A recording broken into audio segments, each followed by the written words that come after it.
Hello, good morning, Gunnar. Hello and good morning, Iolanda. Right, welcome back to my YouTube channel. After about 1 month, we are back again, and today we have the pleasure to be speaking with Gunnar Håvik. Very good. Did I Yes. pronounce it correctly? As good as a Portuguese ever can do. Gunnar Virittsekk is my name. Yes. Okay. So Gunnar is speaking from Norway, and if there is a name that the people that they are involved with the social services, they know the name Barnevernet. Barnevernet is the name for the social services in Norway, and I would say, it's very famous in our community, in the community of the parents that they had the children taken. Now, I would just shortly say how I came across to Gunnar and how we start speaking. So a few days ago, Gunnar sent me a message, or I sent a message to him, I don't remember. And I just asked him yesterday, is this you on this picture? And he said, yes, I am. So this is Gunnar supporting Santiago in 2016. So can you imagine, we are in UK, we are in Portugal, and Gunnar from Norway sends his picture saying, I stand by Santiago. So we were aware that the world is watching. Now, Gunnar, back then, I believe you didn't have no issues whatsoever with Barnevernet or social services, correct? That is correct. Yeah. But so why did you decide then to support us, and how did you come across with these? How do you know about these? In Norway, we have a big kind of community fighting against Barnevernet. A lot of people, a lot of parents have lost their children. A lot of grandmothers have lost their grandchildren to Barnevernet, to the social services in Norway. And you can stay at home happy and watching all of that happening without doing something. So what did you start doing then? That's a good question, actually. But I was in this Barnevern's group on Facebook, and I watched a small film. The police and Barnevernet was taking a small baby child from their mother, or actually from their grandmother, and the grandmother was crying. You said you wouldn't do this way. We were gonna be allowed to say goodbye, and no, now you are coming with the police to take my grandchild away. And the mother was crying, everyone was crying. The girl holding the camera, I believe that was the mother's sister, and everybody was crying, but all of Norway is okay with this because, of course, she had to do something to deserve this. No, nobody has done something to deserve to be taking their children away. If there is some kind of neglect, okay, then you take the child out of its own, but don't touch So when was this? problem. Which year is this? Do you remember? 2012, 2013. Wow. Yeah. And then I got really interested in how are Norway managing things. I started to go to Bergen Tingret. I live just outside the second biggest town in Norway, Bergen. So I went into the courthouse, started watching court cases, starting to kind of fuck with the police. And then they really started to get interested in me. I went out up to a court case in Trøndelag, in the middle of Norway. We had a lot of police around us. We had a lot of everything around us. they cannot stand public criticism. Then we will be, the Norwegian word is reprisalia. I guess the English word reprisals. Yeah. So, I know about this. So back to 2012. So did you watch those movies on YouTube? That's how you came across that? Was on Facebook? How was it? Facebook. On Facebook. Okay. So obviously I only know about forced adoption in 2016. I was pregnant when I knew about Hampstead case in 2015. That was huge. Do you know about that Hampstead kids? No, what's that? No, so Hampstead kids is the kids. Hampstead is a very rich, posh area in the north of London. And the mother,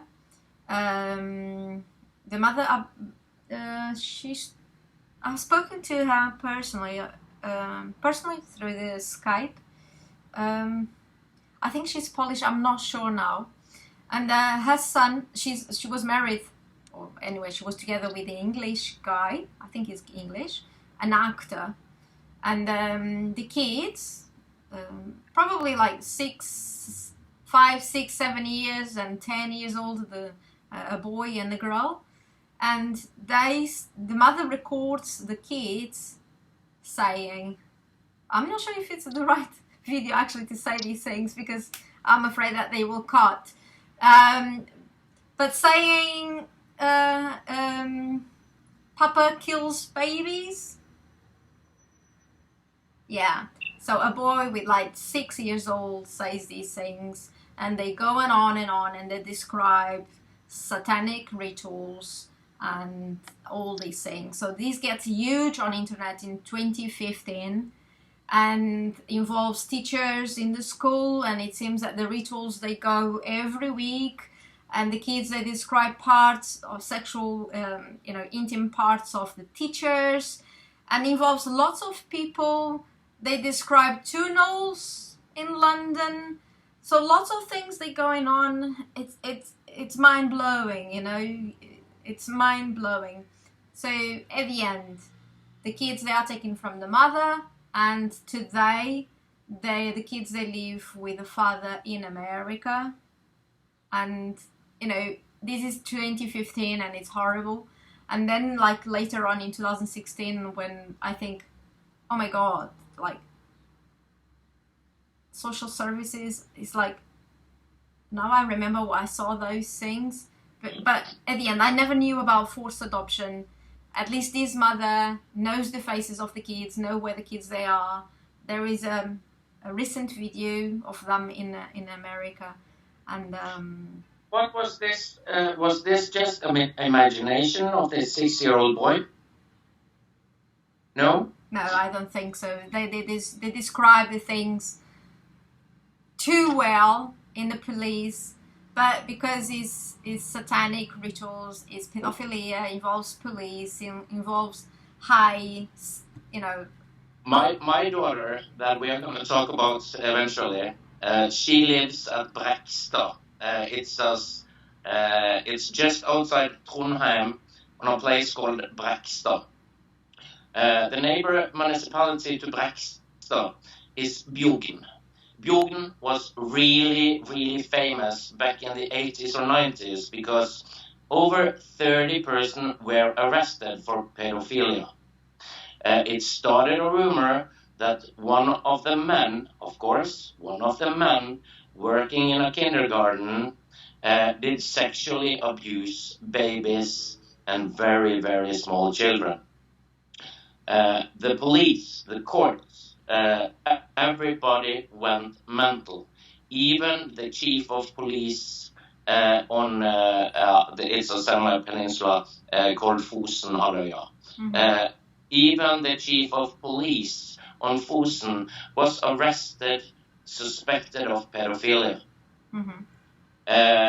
There was interrogation of the children. There were interrogation of the parents. It was interrogation of a lot of people. And everything ended in the European Human Court.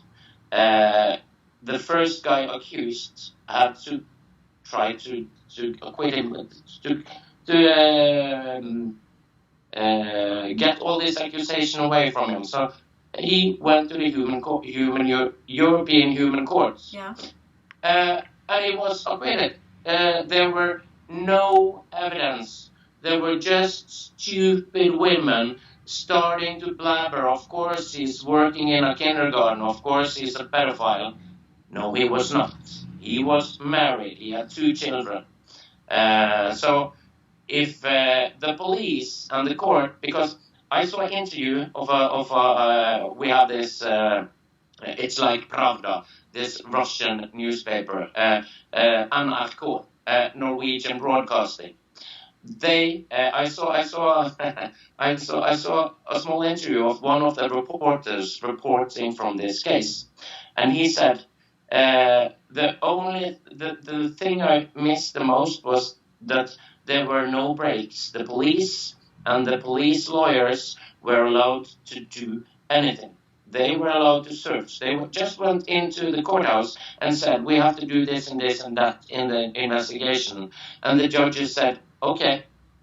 And they were allowed to do this. Mm-hmm. And they even took pictures of little girls' sexual organs.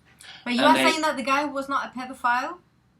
He was not a pedophile. Yeah, but if a child is abused sexually, that unfortunately is very easy to see, to check if the child has been abused or not, because there is physical damage.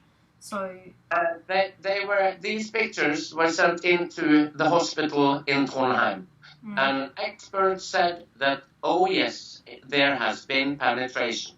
Mm-hmm. But it was the only evidence.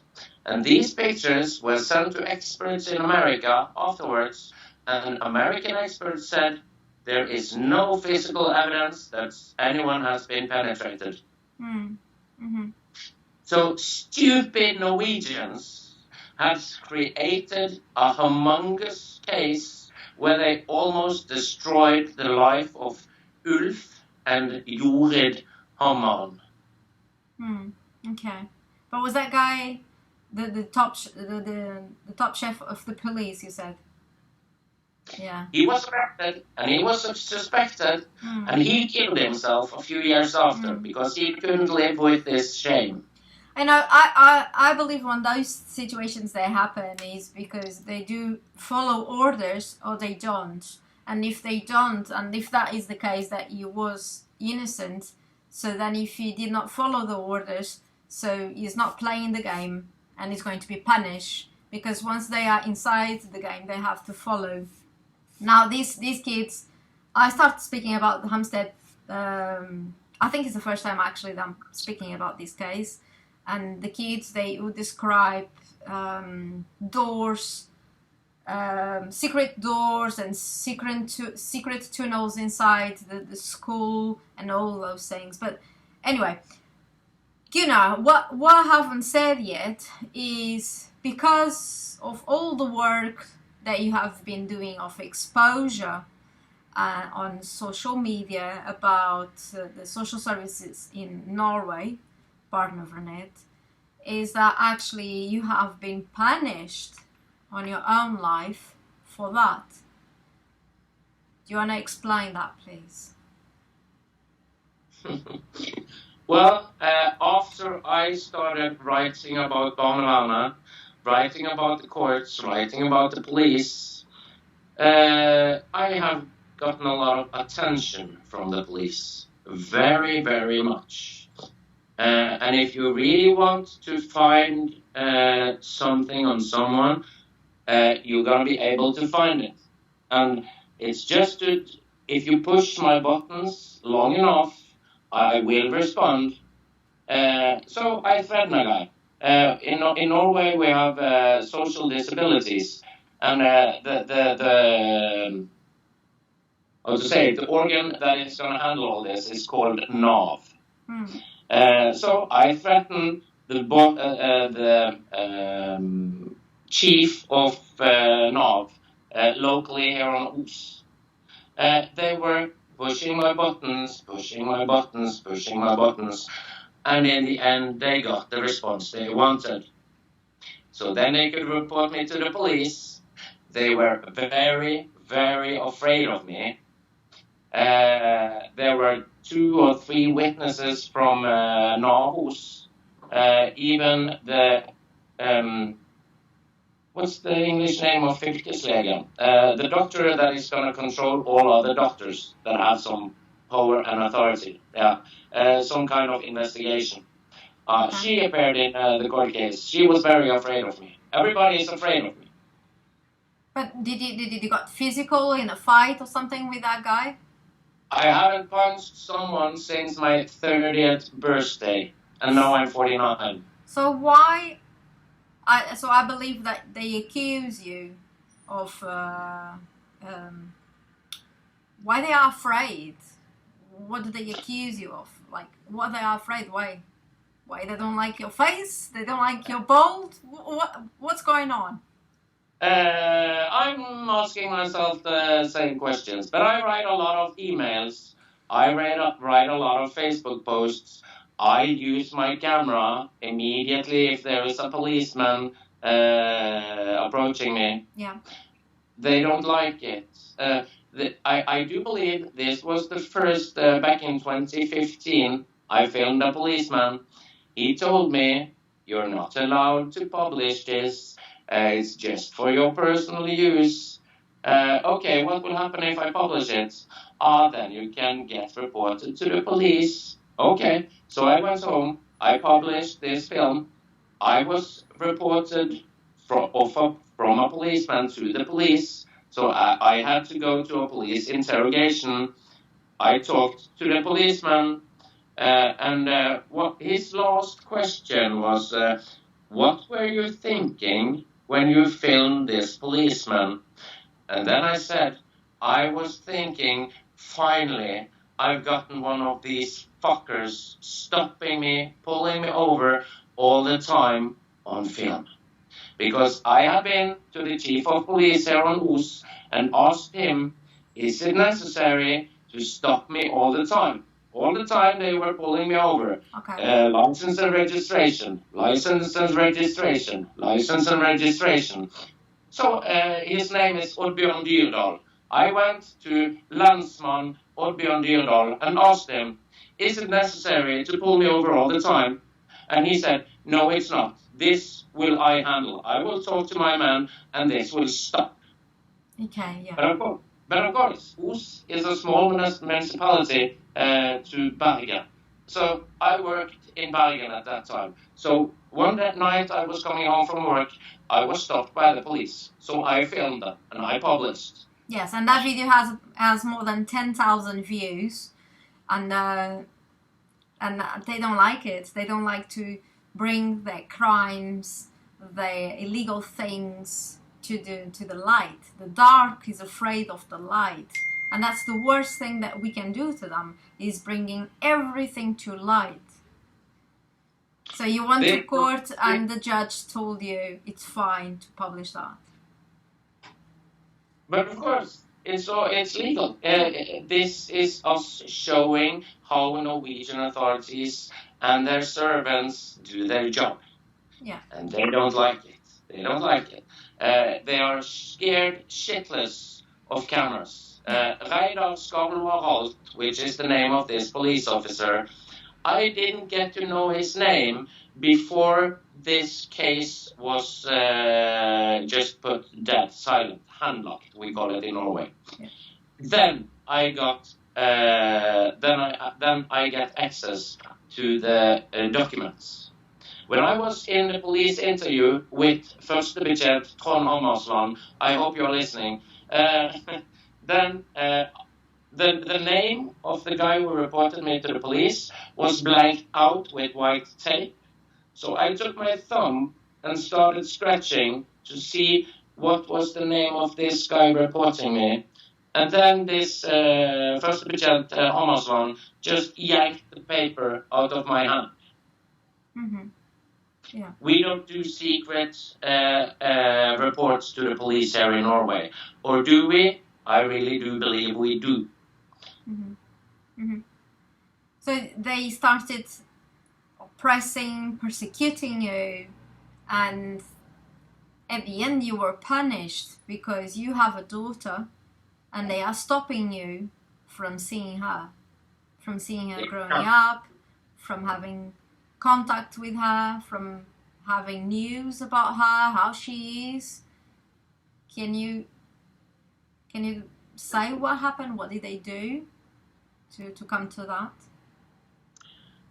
Well, to keep it kind of simple, Yeah.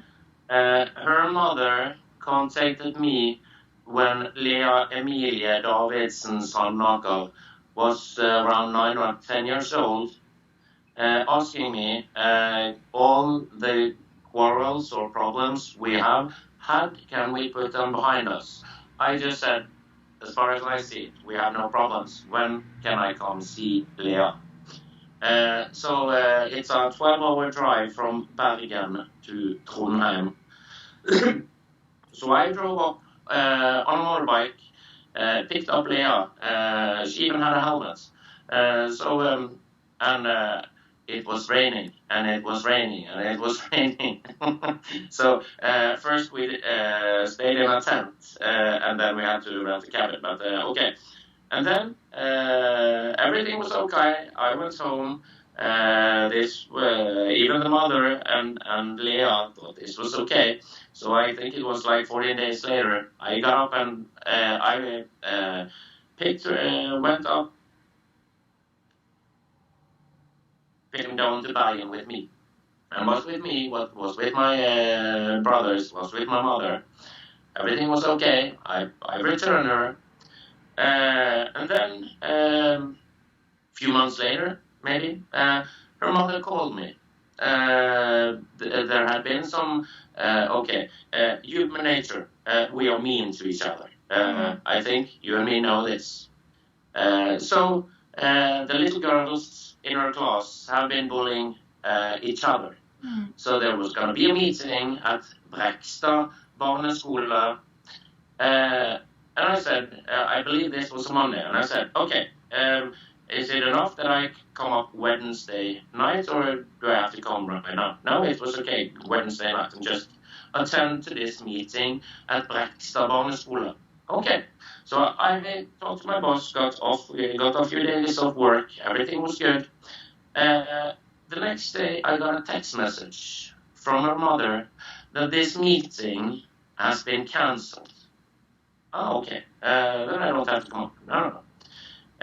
Thursday morning, because I thought there's something fishy here. Mm-hmm. So I called this principal at Brekstad Barneskole, Johannes Killingberg, and asked him, this meeting about the bullying in Lea's class, what's up with that? Is it cancelled? And he said, no. And I, what? It's not cancelled. And as I understood him, he thought it was a good idea that I attend to this meeting because I am Lea's father. So I called Lea's mother, Tinka Davidsen Sandaker, and asked her, what the fuck are you doing? And I was really, really angry. Don't lie to me. You can do a lot of stupid shit, but don't lie to me. Then she went to Barnevernet, and I believe Barnevernet said to her, you have to say that you are scared of him. I've seen Lea once after that. I had to go up and have spend time with Lea with another from the social services watching over us. I've never been a danger to Lea. I've never been a danger to her mother. Okay, I kind of have been a danger to her mother because we were living together. But no, as I said, I haven't punched someone in 19 years. But people in Norway, if you speak to them aggressively, oh my God, I'm so scared. I'm scared shitless. Oh my God, you can't talk to me like this. Well, okay, maybe you shouldn't start lying to me. Anyways. Yeah. So now was the chance for them to go and punish you then. And they would have an excuse and they would have the support from the mother to now finally punish you for exposing everything that they were doing to the other families. And they were happy to do it. And they, unfortunately, they are happy to try to destroy you. Yeah. Did you read this Dagbladet article I sent you yesterday? No, I'm afraid not. I tried to understand the video on YouTube. I saw the link, but I saw on the phone, and then I have to leave the house, and I was not able to translate. No, but I know that it was all about you, that they have done it. Can you explain what is that article? That article is the kind of how to explain this. There was a guy, or actually a few guys in Orkanger, not too far from Trondheim. They got fucked over by the police, so they started to film them, and it was a lot of not fights, but they were filming the police, and one of them got arrested.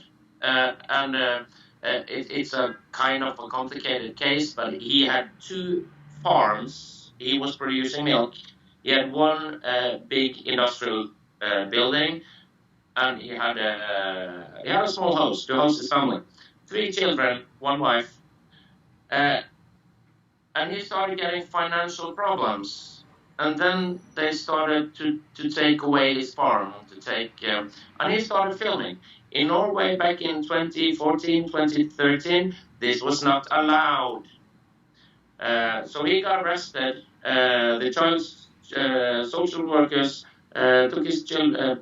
He had a 15 or 14-year-old son. Yeah. The police just jumped him and used cuffs and long story, very long story. I really got interested in this case. Yeah. So I went up to Trondheim, I'm not American.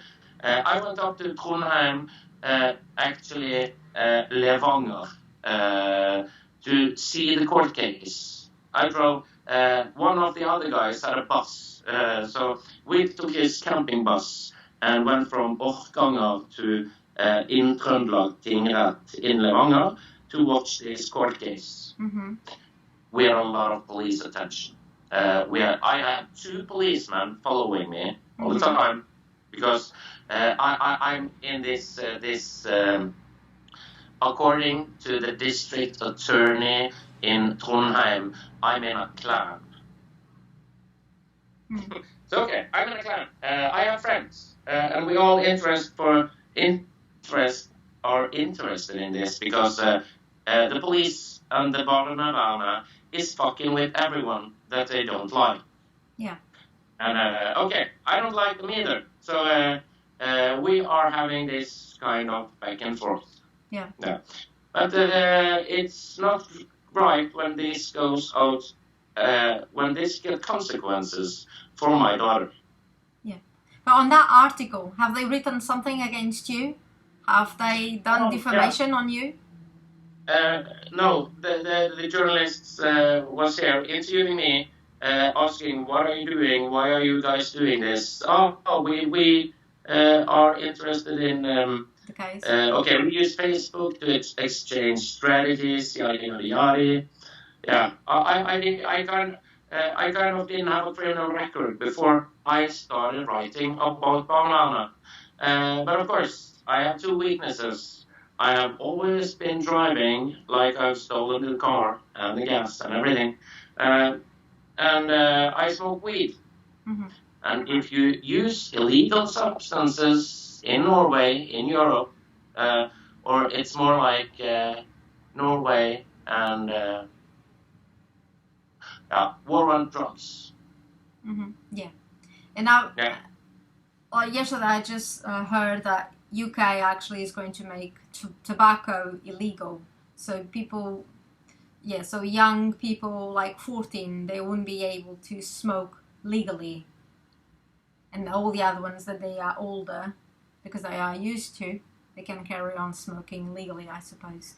So if that is your crime to smoke with Barnevernet and all the other social services, they have blood in their hands. They destroy families. They destroy babies' families. They take the right of the babies to grow up with their mothers. They try to destroy our souls. And that's something that we spoke earlier. They even steal the paper, the role of the father, of the hero, of the protector, that huge and pretty image that a son and a daughter should have from the father, the hero. That's something that really hurts. I'm the mother, you are the father. That hurts, that you cannot be the hero of your daughter, isn't it, Gunnar? How do you feel about that? Barnevernet has made me look like a stupid fuck. And that is not good to, how to say it, make the father of a child look like he's useless. Yeah. Useless towards his children, useless towards work, useless towards anything. They crush the image of their fathers. Yes. And they live on the separation of the family and the destruction of the family. But obviously, I don't know your daughter, but if you have been punished now because of all the exposure that you were doing, I'm sure, Gunnar, that your daughter, deep, she's very proud of you. She knows who you are. She loves you. And I'm sure that she's proud of you. And I believe that that conversation will come one day. I do believe this conversation will come one day, but she's 14 and she has been manipulated by Barnevernet and her mother and her stepfather. And okay, maybe they will be able to manipulate her, but when she was with me, everything was okay, everything was fine, but then I started doing these illegal things. I went to conditori where they sell cakes and coffee. According to her mother, every day. According to me, not every day, but pretty often. She was there for like 2 weeks. Mm-hmm. Of course, you will get cake. But she's a bit chubby, like me, like her mother, and they have put her on food restrictions. Mm. They were starving an 11-year-old. When she was with me, if she said, I'm hungry, she got food immediately, and cakes. We were having dinner with my brother at his house, and my brother said afterwards, your daughter is eating like a wolf. Mm-hmm. Of course she does. If her mother and everybody on Brekstad denies her food, when she comes to me and she can eat all she wants, Yeah. I will never ever deny my daughter food or cake. Okay, I will deny her cake. She can't eat cake all the time. But yeah, you know what I mean. Yeah, a teenager, I suppose, is growing up. Sometimes it grows on the side, but they are still learning the limits, isn't it? And they will learn that what is right and what is wrong. And if you try to stop it, if they have the chance to get it, they will have it. But yeah, that's issues that I suppose that will always happen when the couples, they are not together, and but at the end, I believe, Gunnar, that your daughter loves you, and that conversation will come, and she's very proud of everything that you have been doing. And if she cannot say it now, is because she's with a mother, and she has to obey, I suppose. But I'm sure that she's feeling very proud of you, because it's not, and if she gets the personality of thinking critically and not going with the masses, and if she thinks different and has a critical thinker like you and like us and many of us, so then she will really appreciate everything that you have been doing. So have you, I suppose that you have been in touch with many people in Norway that knows what Barnevernet does. I should just mention that a person that I have interviewed before is Sagarika, and Sagarika is the famous mother that she's coming from India, and she was living in Norway, and she had her baby taken, the children taken, because Barnevernet said because was not right to feed the kids with their hands, and it was not right to sleep with the kids on the same bed, and this is only cultural things. Now I should ask you, Gunnar, I've seen in videos that in Norway the mothers, they leave the babies in the baby car outside on the cold when they go inside the nice and warm coffees. Is that right? Does that really happen? This really happening. This is kind of the Norwegian way to just stay outside and sleeping outside to make us healthy or something. Yeah. Make the babies healthy. Yeah. Okay, so Barnevernet. But you're not allowed to sleep with them in the same bed because that's bad for the children. But to leave them outside to sleep in the carriage, oh yes. Okay, so creating bonds on breastfeeding for many months, that is not well seen by the social services in Norway. By having the baby sleeping on the same bed with the families, like is an India culture thing, that's not right. Feed the babies, the children with your hands, it is not correct. But to go inside the pub and leave the kids, the babies inside. Not the pub, cafeteria. If you drink, then they will yank your children away. Okay, so to go inside the cafeteria to have coffee, nice warm coffee, and leave your baby outside on the cold. And when I mention cold, how cold is in Norway? It's like for us in Portugal, cold is 10 degrees, but cold in Norway is minus. Here on the west coast of Norway, a normal winter is like minus 15, minus 10, minus 15, down to minus 20. In the north of Norway, cold is like 40 below zero. So, just for people to have an idea, the freezer is minus 20 to keep the food in a place to work. A freezer is minus 20. So that is the temperature that the babies, they are left alone on the cribs outside in the cafeteria. And the Norwegian believes that the babies, they are growing stronger. That's maybe stretching it a bit far. We don't kill our children. We try to get them to be harder. So we will not let them freeze to death. Yeah, but how long do the kids, they stay? Okay, they have clothes, they are not naked, but outside is minus 20, and how, I'm sorry to tell you, that's not normal. That's not normal. Well, I was raised this way, so maybe I'm not normal.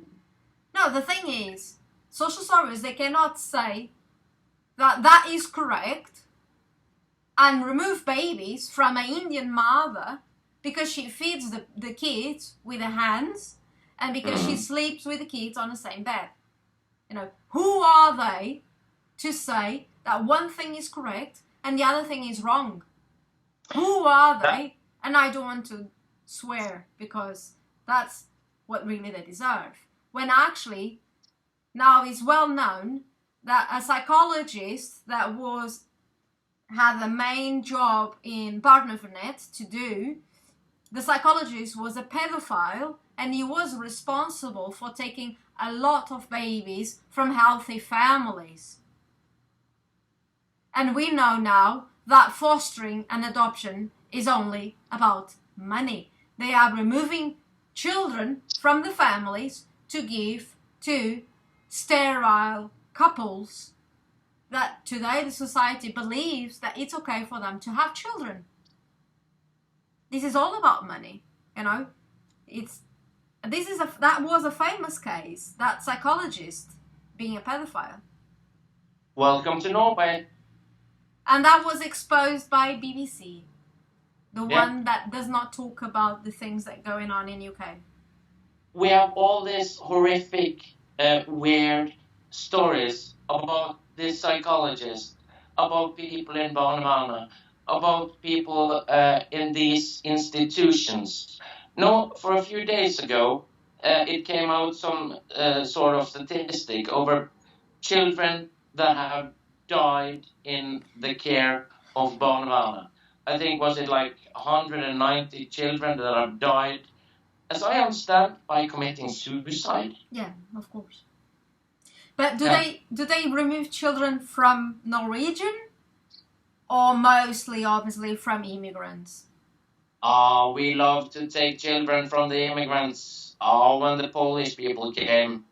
I have a really good story about this. It was a Polish consul with diplomatic immunity. He was going to attend to a meeting with a Polish couple that have had problems with Barnevernet. The Norwegian police came with 4 police officers, and the way they spoke to these Polish diplomats, do you have some ID? And he said, of course, and he's got his ID. And this police officer, when he was talking to him, he was fiddling and tricksing with this ID card to this Polish diplomats.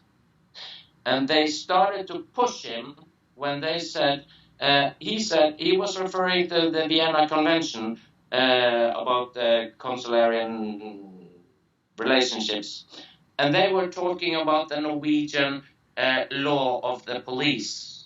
And they said, we can expel you from Hamar downtown. It's so fucking funny.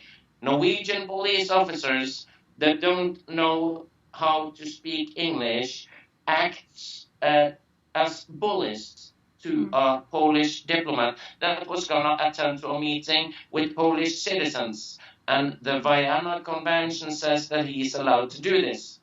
Norwegian police and Norwegian Barnevernet says no.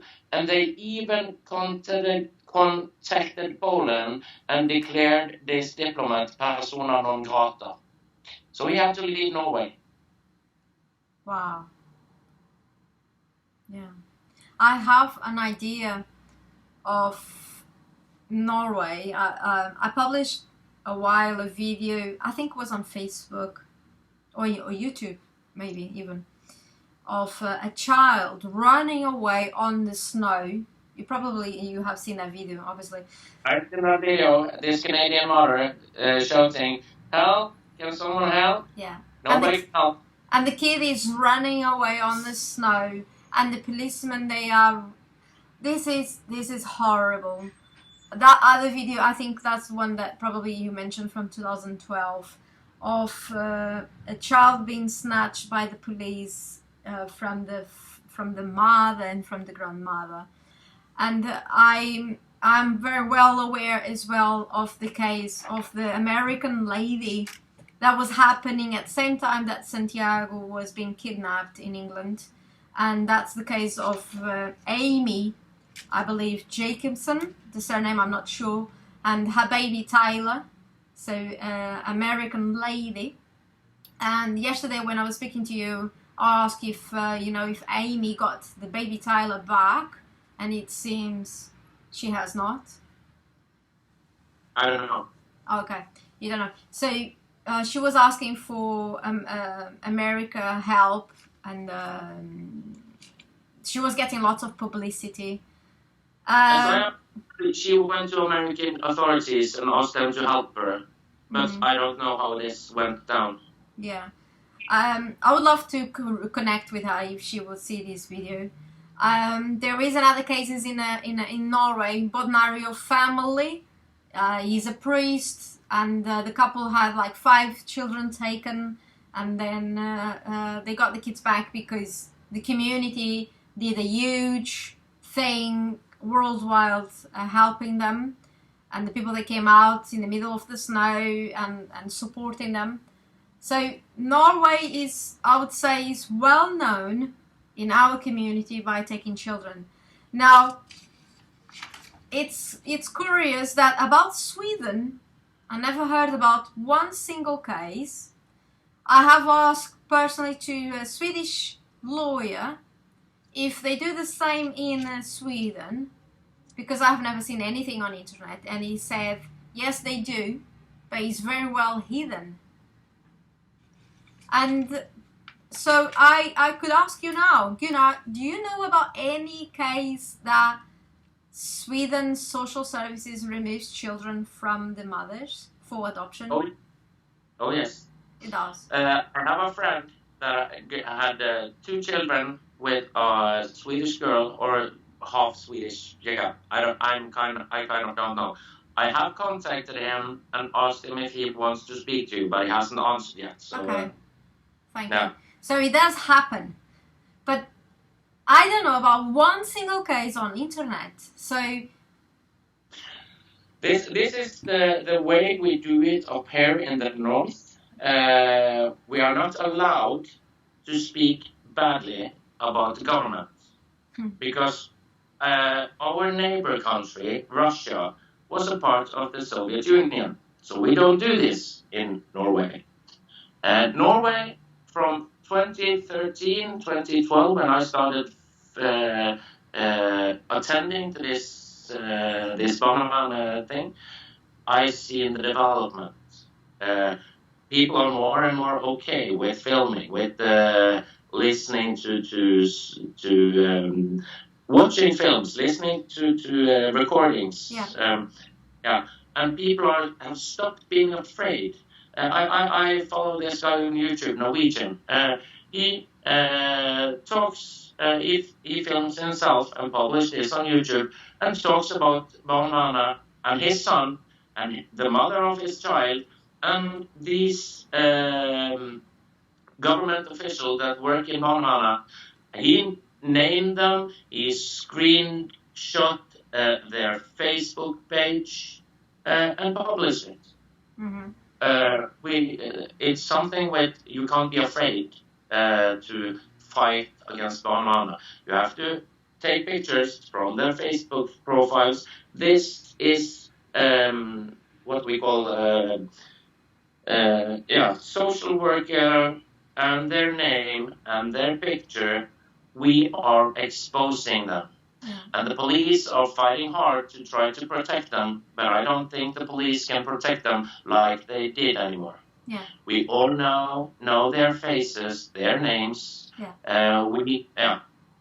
You know, that video of the kid running away on the snow, I know that YouTube block it. On Facebook the same. There is another video. Now, when you said that Norway does not allow anyone to speak bad about the government, that has one name: is dictatorship. And in Europe, I suppose that people in Portugal, in Spain, and Italy, that we hear the news about economic status of the country, and we always hear about that Norway and Sweden and Finland. They are the rich countries. They are the great countries where everything's amazing, where the salary is very good. But little people know that actually, if you are an immigrant and if you go there, there is a huge risk that they're actually going to steal your baby and put the baby for adoption, and you don't have a voice in those countries. Like the movie from Sagarika. Now I don't remember the title that they gave to the video, but they Norway versus Mrs. Chatterjee. Yeah, that's correct. Was that video on cinema in Norway? Yeah, it was. For how long? For a week. 1 week. Yeah. It was in the cinemas for 1 week, and then it was taken off. Do you know in Norway who is Tom Cruise? If we know who Tom Cruise is, yes. No, you could only have seen him for 1 week. Yeah. This is Norwegian government way of handling things. This is dictatorship. This is, I wouldn't call it Nazism, but we are really, really far into East Germany and the Stasi system. Yeah. A lot of people are talking about the Norwegian system is a Nazi system. We haven't pushed it as far as Nazi, but we are in East Germany post Second World War. I believe they are. Social services in England, they are well known by SS, and it's because of that. And I believe they are because they torture families, they torture children, they torture everyone, and who dares to speak, they go to prison without accusations. And you know, I need to say something before I forget it. Me and my friends, we downloaded this movie. We distributed this movie, and the guy who owns the right to Mrs. Chatterjee, Norway versus Mrs. Chatterjee, he was going after us on Facebook. This is not allowed. Copyright. I told him to go fuck himself. Yeah. We were playing this movie. We were distributing this to anyone who wanted to see it. Yeah. And I hope they. I've actually been sentenced breaking copyright rules back in 2021 because I yanked a lot of pictures from a lot of people's Facebook profiles. So yeah. I believe that Sagarika would love everyone to know the story, and she couldn't care about those copyright things because the idea of the movie is actually to expose what they do to the families. And I don't know if you know, but the actress that did the movie representing her, it seems that she is a huge actress in India, in Bollywood, and she got an award for the movie. So they were getting #1 in Netflix. So the movie was doing very well, and it is a huge success. When I saw that, it's an amazing video because that's what we need to expose them. That's what we need. That every people in every country they do the best to expose them because this is happening worldwide. This is happening in America. It's happening in Australia. It's happening in Norway. Like you said, it seems it's happening in Sweden. It happens in Portugal. It happens in Spain. And it's happening in Germany because Sagarika got the help from India. But an Indian couple that is now in Germany is not getting the help from India. So, oh, very good. So German authorities are trying to take the children away. From another couple, yes. Yeah, and Sagarika is helping them. Yes, but... well, this actor, that's... someone is entering your room. No, they are not. It's my cat. Oh, a cat. Okay, so yeah. So an Indian couple in Germany is having trouble with German authorities. Yes. Because on my conversation with her, I was very pleased to see, because she got something that I didn't. You know, I came to Portugal asking for help from the Portugal government against what England was doing. But it seems that Portugal has a submissive history to England for many years. You know, so what's amazing is that India was actually fighting Norway and got her children back. So my question was, why now this Indian couple in Germany was not getting the same success with India, you know? So maybe because Germany is more powerful. I actually believe in the case of Amy, and even the other person that I have interviewed last, let me get her name because, sorry. No problem. I'm watching your cats. Christine, Christine Hillier, she's an American citizen, and Amy being an American citizen, so if Norway does this to Amy, that she's American, and Norway is not afraid to steal the children. If Christine Hillier had her baby taken by UK and they are not afraid of America, so then is this because there is an agreement, a worldwide agreement, an international agreement, like when I have immigrants in my own country, I'm going to steal the children, and you can steal the children when they are in your country? Because if America is doing this, and America is going to do mainly to the immigrants, they are doing all to each other. So they are allowing these children to be kidnapped. I do believe this has to do with what's the English name? Parent alienation. Yeah. Yeah. It's really weird because it's like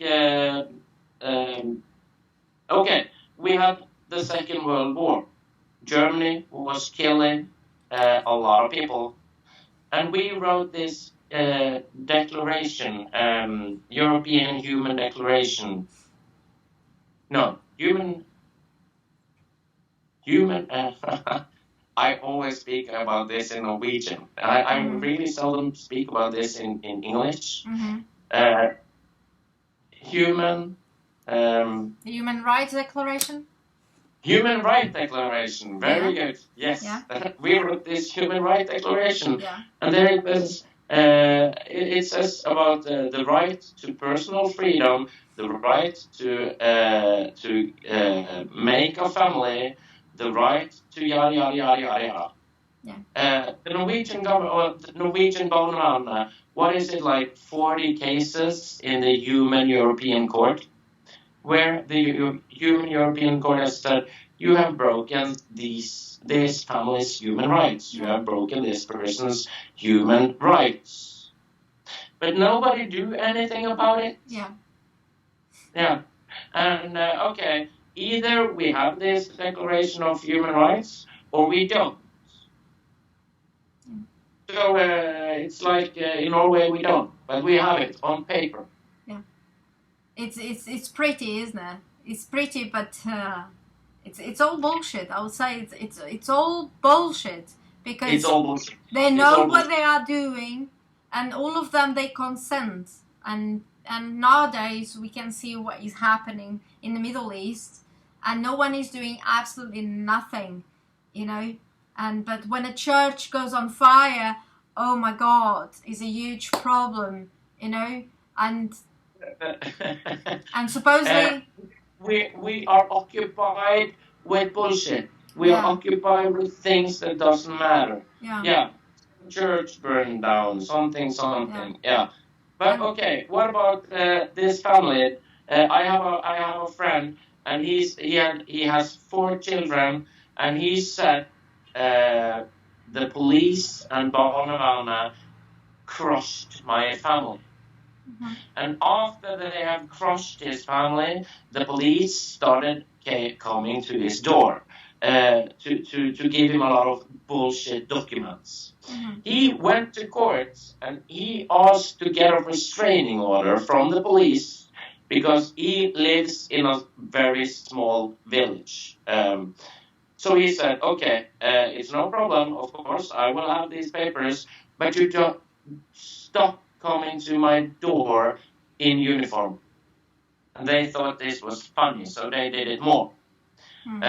So he went to court and asked to get a restraining order. Mm-hmm.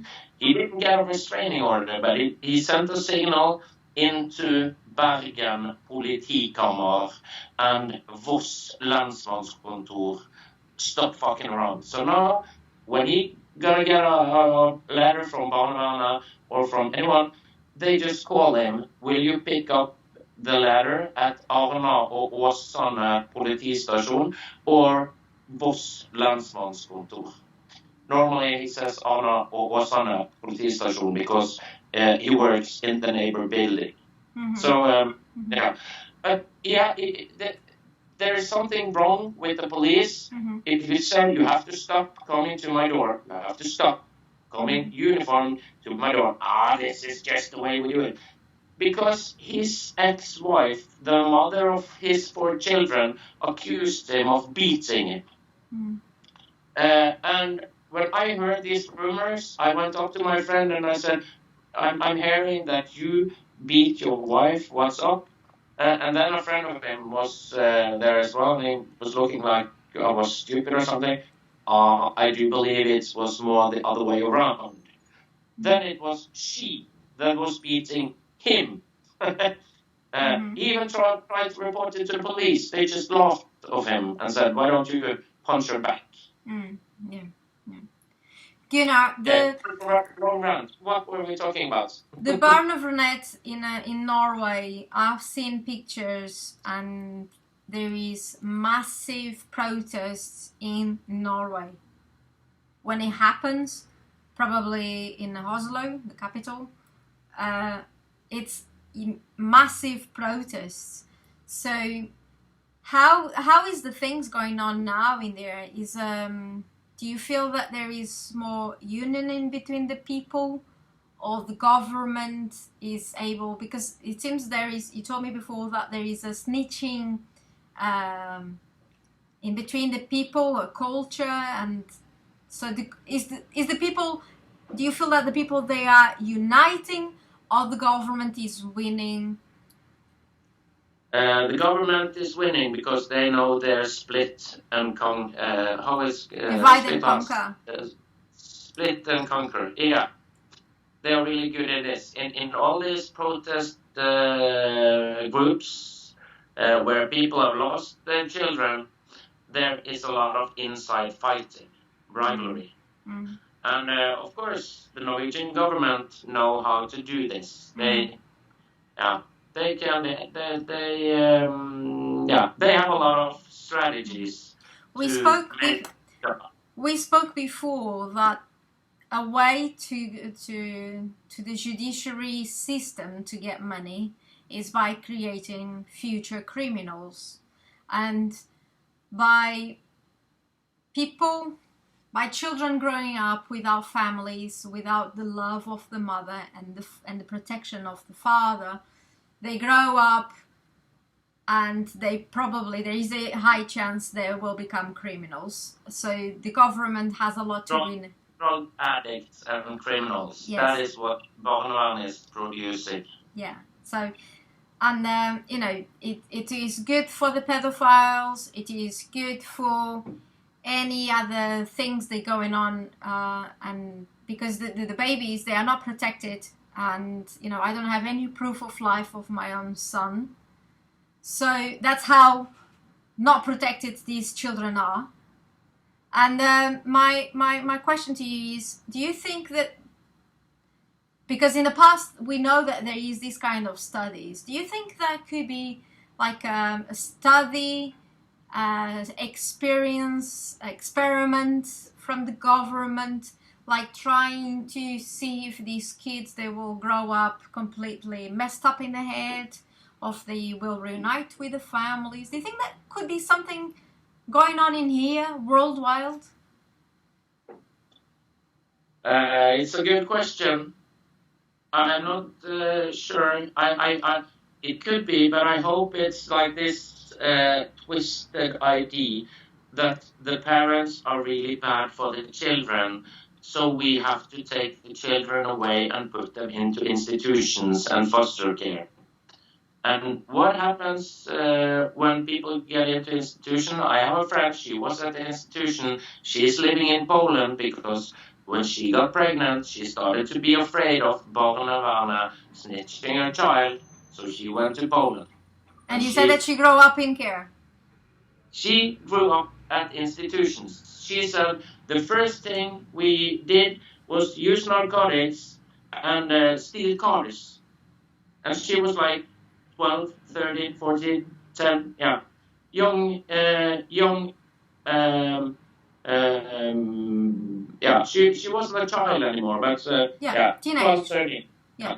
And you don't give a 13-year-old girl drugs and teach her how to steal a car. Yeah. But in Norway, we do this in institutions. Yeah. There was a year ago, 2 young girls, they were like 15, 16, overdosed on heroin because they were heroin addicts. Their mother have given these 2 twin girls to Barnevernet because she couldn't take care of them anymore. And was it like 2-3 years in care on an institution?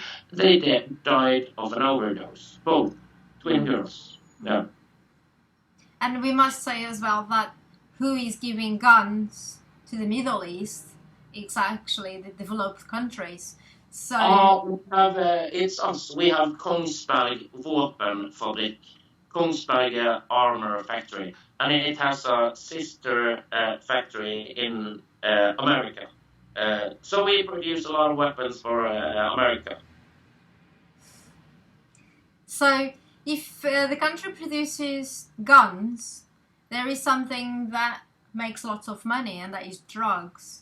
And do you think, you don't need to answer obviously, but I doubt that is only the guy next door in the corner, the small man that is actually selling drugs. So, and I actually believe if there is a guy caught in there by the police, is because the big man does not want anyone to upset the big thing. So I'm sure, unfortunately, I do not believe on Santa, and I don't believe many other things. So I had to lie to my daughter that the tooth fairy existed because she lost a tooth, and I said the milk fairy doesn't exist.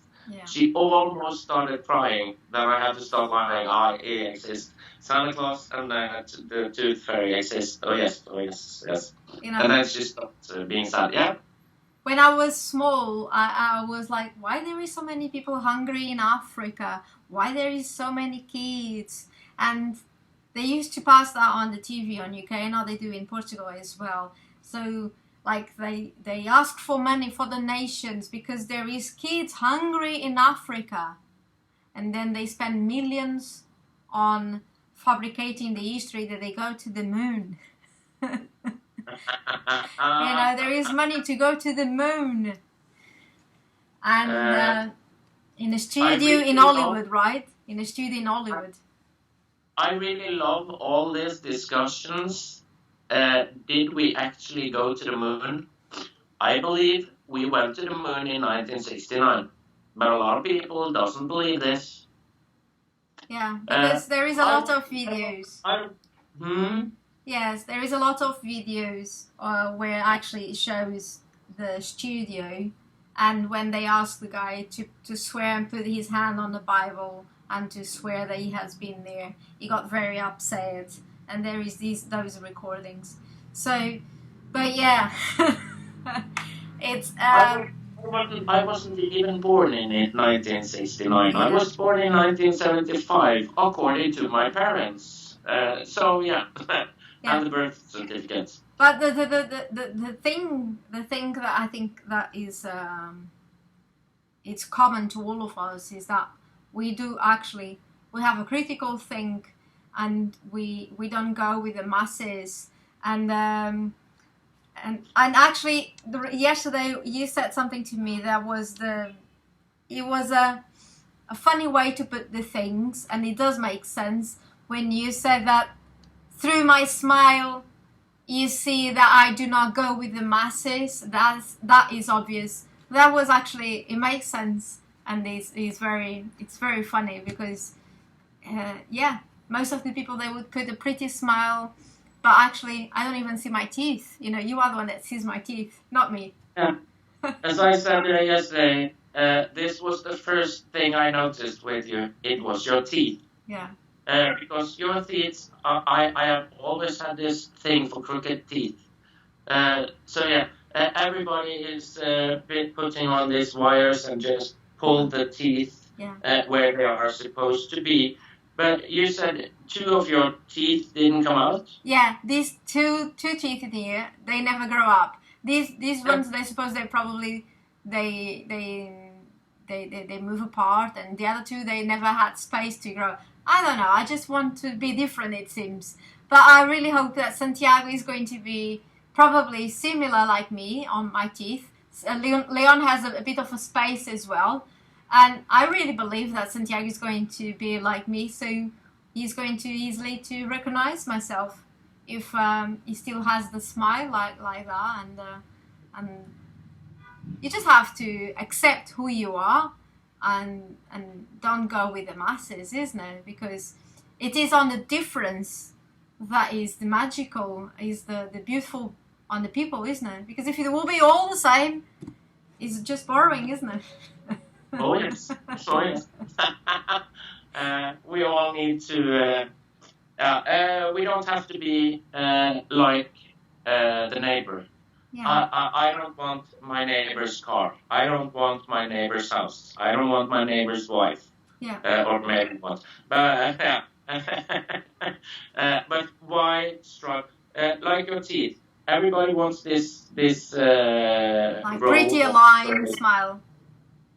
Your teeth works. Yes. You can eat food. You can speak. You can. Everything is okay. But you are missing 2 teeth. Yeah. You are born like this, and it's no problem. Yeah. I am really, really starting to think about the next thing I want to talk about. Okay. When Barnevernet reported me to the police, 2023, 18th of April, the leader of Barnevernet on Brekstad, Toril Aune Breimo, she wrote, in Norwegian we call it anmeldelse. Is it a report or? Yeah, you make a complaint to the police. This guy have done something. So this report went to the police station at Brekstad. Landsmann Hallgeir Stjern is the name of the chief of police, or Landsmann is his title. His name is Hallgeir Stjern. The 8th of May, my daughter, Lea Emilie Davidsen, and her mother, Tinka Davidsen Sanaka, was in a police interview. And talking about that, I have, how to put it, I've been writing about Lea on internet. The Barnevernet doesn't like this, yada, yada, yada. Okay, and then the chief investigator, politiadvokat, we call it here in Norway, police lawyer. It's a really bad district attorney, maybe. Yeah. But anyways, politiadvokat Christian Spatz at Trondheim politikammer. He didn't do shit after my daughter and her mother was interviewed by the police the 8th of May. It was just like the case was active in the system, but they didn't do what they were supposed to do, to interview the guy suspected of this, me. So when I got notified about this, the 25th of July, by someone that hadn't anything to do with this case, she was in a yeah, never mind. If it is, it's important. We will talk about it. But then I got notified that I was reported to the police. Ruthless behavior is maybe a good way of So when I was notified, I was like, okay, I didn't know this. What? So I called the chief of police in Arna, because the stupid fucks here on Os, they can't do communication. Yeah. So I asked my guy in the police, what is this? And he said, just a moment. And he looked it up and he said, I can't tell you. I can tell you this is a case in Trondheim, but I cannot tell you anything more. I will have to write an email to Trondheim and ask them, can I explain to Gunnar what this is about? Mm-hmm. And I called my lawyer in Oslo and said to him, you have to claim the documents being delivered to you. Yeah. And then I got information about what this was. And what is wrong with the police and the district attorney? When I get reported to the police, the first thing you have to do, that is interrogate the suspect. Mm-hmm. You can't just drop the case. No, yeah. Either you just do what you're supposed to do, or you dismiss the case. Mm-hmm. It's not the Norwegian way. Is it because they are exposing me of reprisals?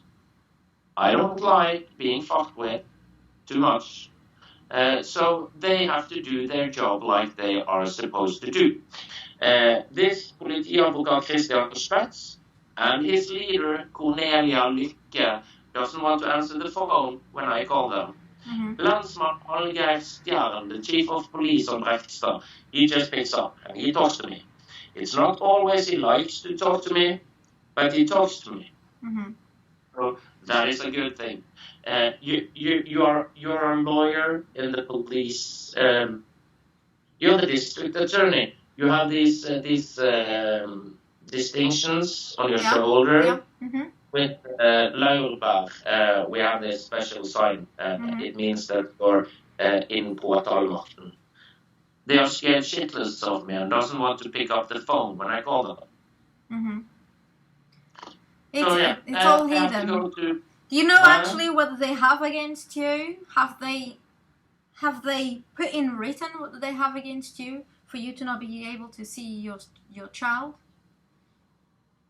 They don't. They don't have nothing. They don't have nothing. They don't have nothing. They claim that I'm a danger to my child because I give her cake.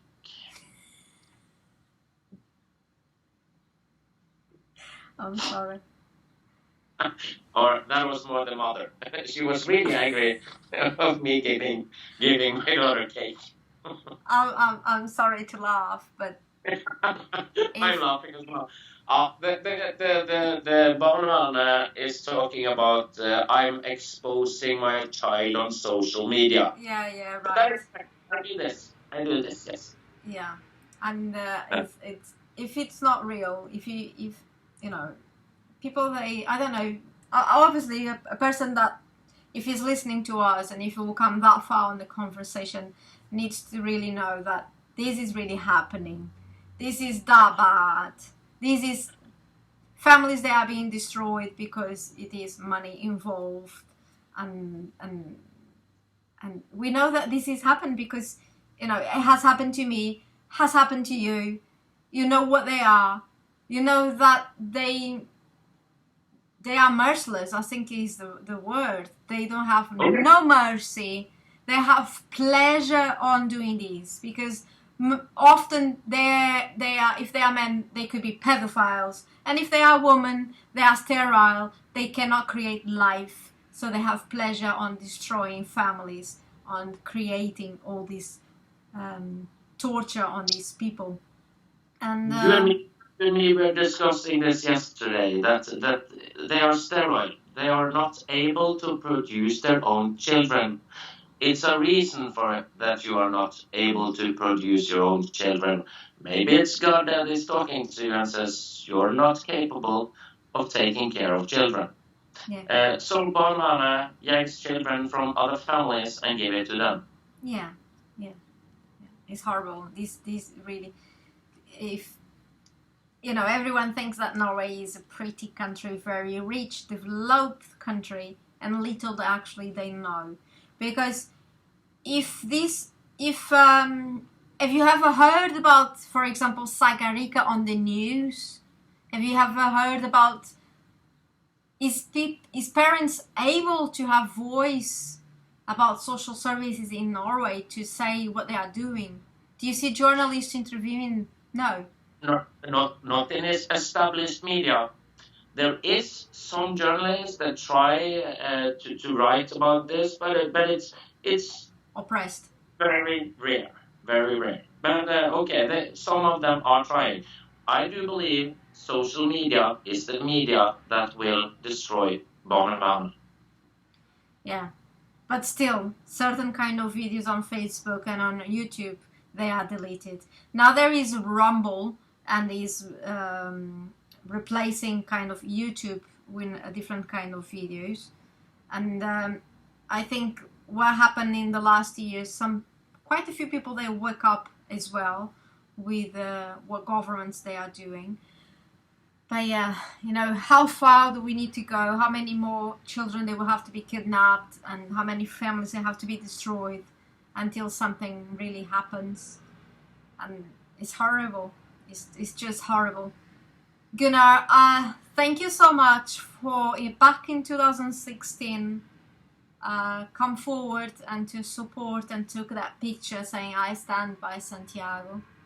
After 7-8 years we finally met and we spoke, and it was a pleasure to speak to you, and thank you so much for trusting me your story. I think you haven't been to court. Unfortunately, the things, they know what they are doing. They know how to hurt people. I'm really sorry that you are experienced that as well. But if they are doing to you, they know that you are someone capable and able to hurt them a bit. So thank you so much for this opportunity to speak, and thank you for sharing your experience. I'm very happy to share my experience. I will say thank you for giving me a chance to go on your YouTube channel. Yes. His attention is good attention, I hope. Yes, I really believe that, you know, a journalist in the future is going to look into all these cases, and a guy from outside of Norway will want to speak to you, and is going to interview someone from England, and is going to do something. I don't know, something has to happen. Gunnar, I will leave underneath your email, but could you say please your email if someone wants to get in touch with you, and could you just give your email please? Gunnar .Håvik hotmail.com. Yeah, okay. I will just leave your email as well, and I'll just leave. My name is kind of difficult to pronounce and spell for Gunnarvirittsekk hotmail.com. Yeah, you can write it in the description. Yes, I will write it down. Yeah. And I would love to have people from Sweden sharing their story, because I think it's important to break the silence in Sweden. And I would love to speak with Amy, Tyler's mother. There is so many other cases that we could give voice once again, because they were obviously lots of publicity. Right, Gunnar, thank you so much for this, and we keep in touch. And to everyone, please subscribe to the channel if you have not done so. Like the video, leave your comment below, and obviously leave the support to Gunnar, and see you on the next video. Thank you so much. Bye. Bye-bye.